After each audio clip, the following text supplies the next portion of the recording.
आज उन पक्षियों को खाना चाहता है और नीचे देखा तो एक बहेलिया बाण से उन पक्षियों को मारना चाहता है।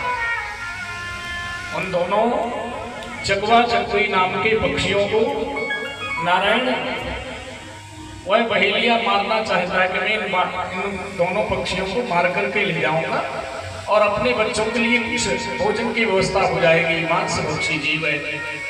ऊपर से बाज चाहता है कि इन दोनों पक्षियों को मैं मारूं। नीचे भी काल, ऊपर भी काल, मरता क्या नहीं करता। चकवा ने चकवी से कहा, यदि हम ऊपर उड़ते हैं तो बाज मार लेगा, नीचे जाते हैं तो बहेलिया का बाण हमारा मृत्यु का कारण बनेगा, क्या करें।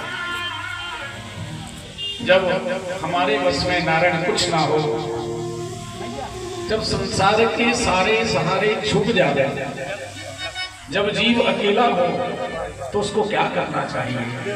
कर्मयोगी सम्राट परीक्षित कहते हैं, राजन, जब जीव अकेला एकांत में हो, चारों तरफ से काल ने घेर रखा हो, तो उसे भगवान का स्मरण करना चाहिए, भगवान का चिंतन करना चाहिए।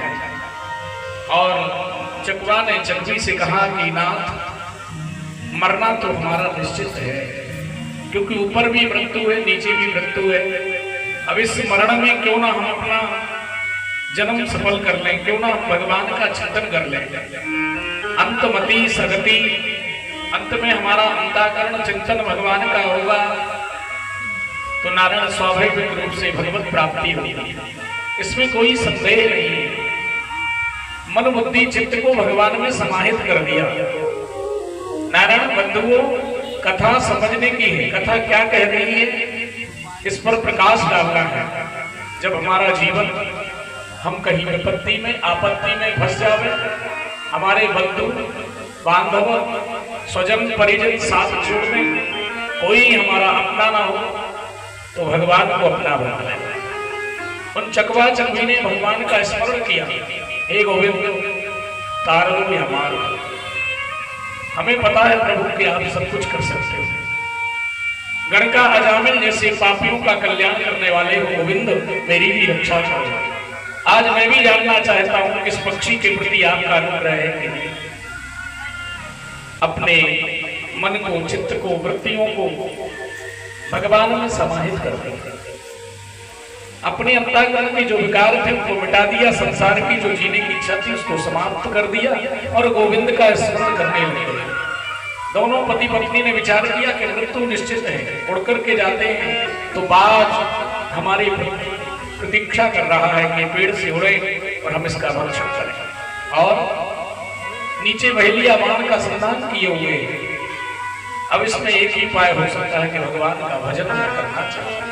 भगवान का नारायण इतना स्मरण किया, इतना स्मरण किया कि भगवान स्वयं नाग बनकर के गए और बहेलिया के पैर में डसा, बहेलिया का बाण छूटा तो जाकर ऊपर बाज मर गया, नीचे बहेलिया मर गया, दोनों चकवा चकवी सुरक्षित हो गए। जाको राखे साइया, मार सके नहीं को, बाल नबा का कर सके चाहे जग वैरी। यदि गोविंद की कृपा हो तो नारायण कितनी भी विपत्ति में आप फंस जाएंगे तो ये मान के चलिए कि आपको भगवान वहां से सुरक्षित कर देंगे। आज भगवान का गोकुल में जन्म हुआ। नंद बाबा ने लाखों गौओं का दान किया। नंदास तस्माच उत्पन्ने जाता आवादो महात्मना, आहून विप्रांग वेद ज्ञान स्नाता सुचिरालंकृता। लाखों गौओं का दान किया। और कैसी गोकुल की छटा है, पोत सपूत जनियो यशुदा, इतनी सुन के वसुधा सब दौरी, देवन के आनंद भयो, पुनि धावती गावत मंगल गौरी, नंद कछु इतनो जो दियो, घन श्याम कुबेर की मति वौरी, मोह देखत लुटाए दियो सब, न बची बचिया न चचिया न पिछोरी। जब 85 साल की उम्र में नंद बाबा के यहाँ भगवान का जन्म हुआ तो नारायण भगवान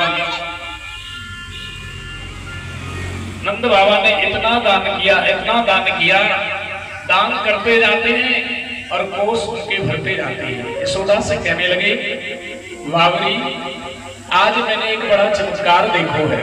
कहा भाई वो बाबा, अरे जब तक कन्हैया घर में आयो, जितना भी मैं दान करूं ना, बासे कई गुना घर का धन बढ़ जावे। एक ओरे हीरे का दान करता हूं तो पीछे से देखता हूं कि भंडारा जो के त्यों भरा हुआ है।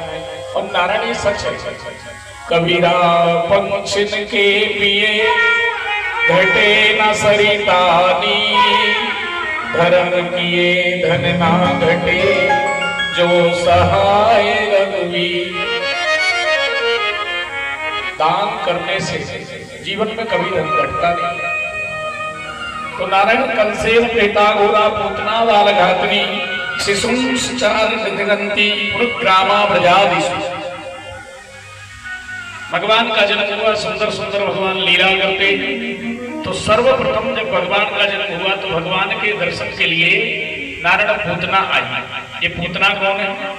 पूतना का अर्थ होता है अविद्या, जिसको कोई ज्ञान ना हो, जिसको संतति से प्रेम ना हो, जो दूसरे की संतान को देख करके जलन ईर्षा रखती हो, वह पूतना है।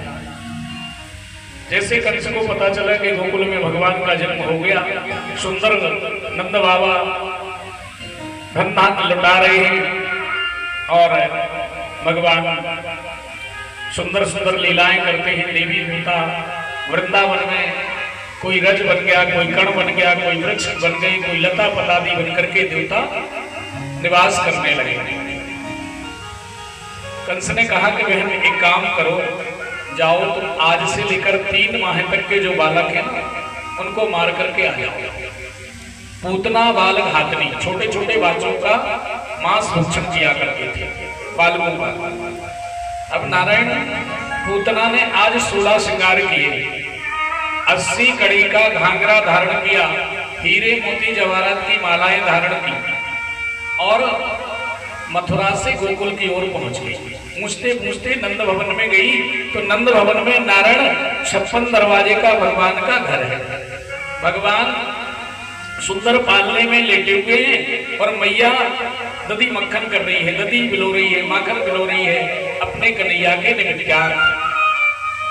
बड़ी बड़ी गोपियां आती हैं भगवान को, मैया को बधाई देने के लिए कि मैया तेरे यहाँ 85 वर्ष की आयु में लाला जाए हुए, बधाई है, ऐसा बोल करके बहुत सारी गोपियां जाती हैं। आज पूतना भी गोपी का रूप बना करके गई और नारायण जैसे ही भवन में, नंद भवन में प्रवेश किया तो भगवान ने रोना प्रारंभ कर दिया। आपके जीवन में जब कोई कष्ट आए, आपको लगे कि हम बहुत परेशान हैं, हमारे जीवन में भगवान ने सिवा दुख के कुछ नहीं दिया, तो भगवान के जीवन का चिंतन करना। भगवान के माता पिता जेल में, जन्म हुआ जेल में, जन्मते ही गोकुल गए, टोकरी में रखकर, पालकी में रखकर भगवान को ले गए और जन्म से ही वहां अविद्या, तृणावर्त, संकटासुर इत्यादि दैत्य भगवान को मारने के लिए आए। तो आप अपना कष्ट भूल जाओ। भगवान का जीवन, भगवान कोई ऐसे नहीं बन जाता, बहुत संघर्ष के बाद ये सब प्राप्त होता है। भगवान की नारायण ऐसी लीला हुई, पूतना को देख करके गोविंद रोने लगे। सुखदेव जी महाराज से कर्मयोगी सम्राट परीक्षित पूछते हैं, बाबा भगवान पूतना को देख करके, वो तो सुंदर बन करके गई थी, रोना क्यों प्रारंभ कर दिया? और जैसे ही पूतना को देखा तो भगवान नेत्र बंद किए। बाबा सुखदेव जी वर्णन करते हैं कि भगवान विचार करते हैं कि गोकुल वृंदावन में जन्म लियो कि यहाँ के लोग मुझे माखन मिश्री की प्रसादी का भोग लगाएंगे, पवाएंगे, पर ये तो आते ही साथ मुझे जहर पान कराने के लिए आ गए। इसलिए भगवान ने नेत्र बंद कर लिए। दूसरे महात्मा कहते यह बात कुछ ठीक नहीं है, इसलिए नेत्र बंद कर लिए कि भगवान के दाएं नेत्र में चंद्रमा का वास है और बाएं नेत्र में सूर्य का वास है। तो सूर्य चंद्रमा कहते हैं कि हमारे आराध्य को ये मारने के लिए आई है, इसलिए ऐसी दुष्टा का दर्शन हमें नहीं करना, इसलिए नेत्र अपने आप बंद हो गए। तीसरे महात्मा कहते ऐसी बात नहीं है, भगवान गोविंद नंद नंदन शिव का ध्यान करते हैं कि जहर पान करना तो भगवान शिव का काम है। मैं तो माखन मिश्री पाऊंगा, तो नेत्र बंद करके भगवान शिव का स्मरण करने लगे, इसलिए नेत्र बंद कर लिए। चौथे महात्मा कहते हैं नहीं, ये बात ठीक नहीं है। भगवान ने नेत्र बंद करके विचार किया कि जो दुग्धपान कराती है वो माँ के समान होती है। विचार करना ना रहे भगवान की सोच, जो दुग्धपान कराती है भले वो मारने आई है, पर वो मेरी मासी है, माँ जैसी है, इसलिए इसको जो गति दूंगा वही गति नारायण में यशोदा को भी दूंगा। जो माँ यशोदा को, जो माँ देवकी को गति प्रदान करूंगा अपना गोलोक धाम, वही इस पूतना को भी प्रदान करूंगा। आई तो मारने पर इसका वास्तव तो माँ का, कर्म तो माँ के जैसे। भगवान ने इसलिए नेत्र बंद कर लिए। और भगवान को पांचवें महात्मा कहते हैं यह बात भी ठीक नहीं है। भगवान ने नेत्र बंद इसलिए किए कि भगवान विचार करने लगे कि यही राजा बलि की बेटी रत्नमाला है, इसने मेरे रूप को देखकर कहा था कि मेरा ऐसा पुत्र होता तो मैं अपने स्तन से दुग्ध पान करा के अपने मातृत्व को धन्य कर लेती। और फिर मैंने कहा था तथास्तु, पर जब इसके पिता की संपत्ति को मैंने ले लिया 3 पग में, तो इसने कहा था कि मेरा पुत्र भी होता तो मैं जहर पिला देता। तो मैंने उस समय कहा तथास्तु, इसलिए अब इसका कल्याण करना है। अब भगवान ने रोना प्रारंभ किया। भैया यशोदा कहने लगी कन्हैया तू चुप ना हो गए, जब देखो जब थोड़ो ही में छोड़ो और तू रोने लग जावे। पूतना गई, मैया को प्रणाम किया। मैया से कहा, मैया ने कहा बहन तुम कहाँ से आई? पूतना कहने लगी पास की गोपी हूँ, मेरे पिता भी राजा जैसे हैं, बहुत संपत्ति है। जैसे ही पता चला कि नंद बाबा के यहाँ लाला हुआ तो बधाई देने के टाइम तुम्हारे भवन पे आई हूँ।